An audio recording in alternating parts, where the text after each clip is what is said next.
We keep talking about just how big round 13 is in Strathmore Community Bank Premier Division. Round 13 this week, all 5 games between teams that are very similarly placed on the ladder. It's an incredible way that this fixture has panned out for round 13. This is what we have. We had one NAIDOC game last week, got another one this week. It's between Aberfeldie and Keilor, both teams in the Indigenous jumpers at Clifton Park on Saturday. I've seen both. Have we got social media on those yet? Not yet, but I will try and get around to it and show the EDFL family what the two clubs are wearing. I've seen both jumpers and they look very, very good. Aberfeldie taking on Keilor, the old rivals. It's Potter versus McGuan. It's a great matchup. It's a tough one, isn't it? I mean, I've Keilor's hurt me this year in tipping, I think. Every time I seem to tip them, they lose and vice versa. Abbas they're just going, Abbas. Let's be brutally honest. They're just going. Just going, but they're getting the W's. That's right. Well, they need to anyway. That's right. Yeah. But they haven't really, blown the competition apart like they have in the past. I'm tipping Abbas in purely because it's at home. Yeah, I think Aberfeldie at home, but you just look at all 5 games. It's a legitimate coin toss. You know, if Keilor were to win, you wouldn't be surprised by any means. In fact, Keilor are higher than them on the ladder. That's how tight it is at the moment. If it was at a neutral ground, you'd probably tip Keilor, potentially. Potentially, I think I'd still tip Aberfeldie. I think Keilor at home and tip Keilor. Aberfeldie at home, you tip Aberfeldie. At a neutral ground, you tip a draw. So it's that tight. It's that tight. I mean, I guess what'll be interesting is how many injuries still, or how many players available Aberfeldie have. Yep. Chance that Kyle Remus does come back for this one. Finally. You've been telling us that for 3 weeks, Chief. Now we've got real journalist Sprouts telling us that it could be this week. So well, let's see. That tomorrow dodgy afternoon, calf might finally be coming good. What happens at selection 12 o'clock, EDFL teams on essendondfl.com. I do think it's been a really good innovation. With the second teams year, on Friday. second year we've had. Very popular. I love it. Very popular. Yeah. Most popular item on the socials. It's a really important tool. Kudos to you, Chief. Kudos to everyone involved in the EDFL operation here at Windsor Hill.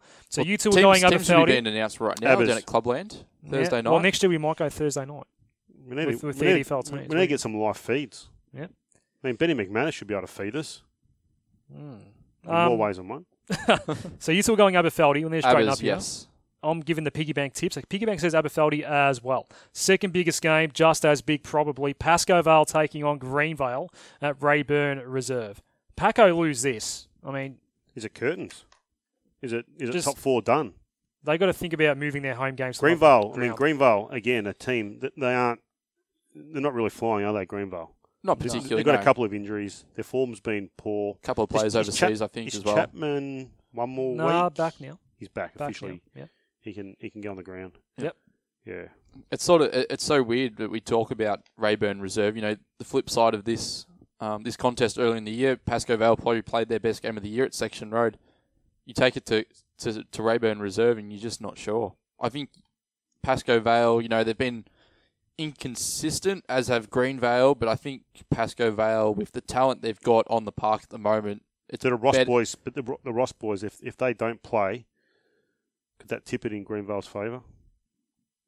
In midfield, definitely. With Nick Marrick's in fine form at the moment. Yep, Adam Marrick is obviously playing. Fort Caruso's playing. Is Nat Caruso? No, out of the side at the moment. Yeah. Yeah. But Fort's your more inside, obviously, type anyway, the smaller type. Piggybank says Greenvale in this one. I'm going Pascoe Vale just. Paco. You both agree on that. I'm hopeful the Ross boys play.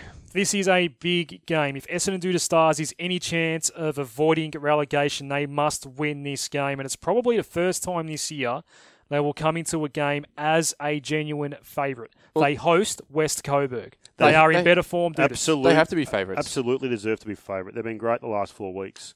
Should be expecting to win. Credit to the team and Dean Wallace for, I guess, sort of turning the year around to a certain degree. Not giving up on it. No, exactly. Yeah. No. Well, they've been competitive the last few weeks, and you look at West Coburg, they've really, really struggled to get a score on the board last week. That's the flip side, isn't it? West Coburg's keeping Douta's in it in terms of relegation race.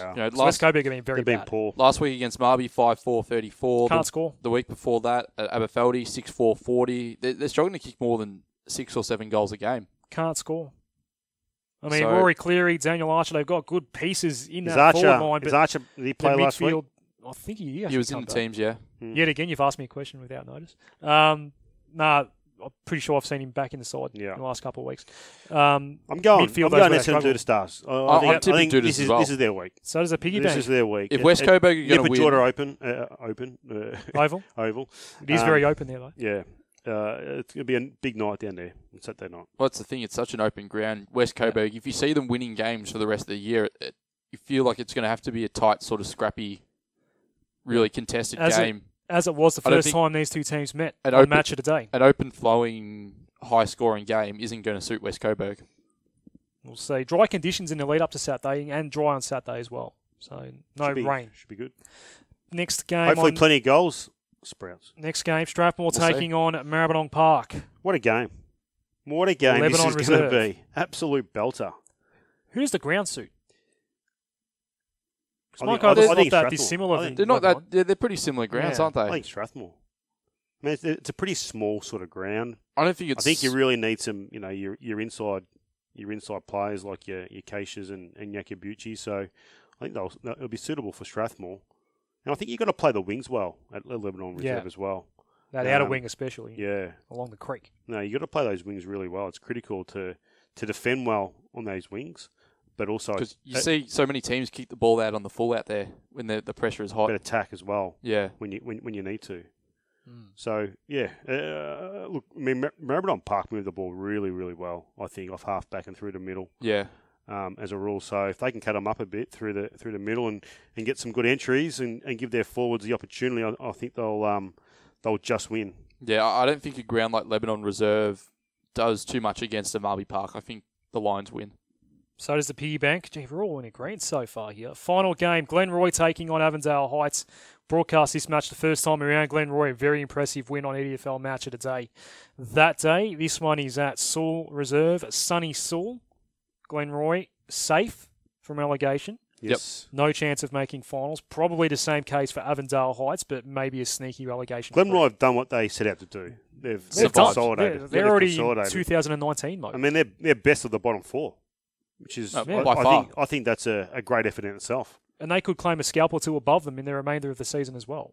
Yeah, I think that's the thing for Glenroy. I think they'll win this game against Avondale Heights, but now it looks like they're going to be safe in 2018. They can probably loosen up, enjoy their footy a little bit more, and it's a matter of, can we take scalps from that top six? Can we, if we win a game in that run home, they can build on that so much going into season 2019. Terra would be very determined to try and get a scalp towards the especially when the top six, it still means so much to all those teams. It's not like there's not like a team caught in 5th or 6th or 7th that's in no man's land. Absolutely. Who wins? I'm actually going for Avondale in a small upset. They need the win more than Glenroy. Yeah, in a small upset. I think Glenroy win. So does the piggy bank.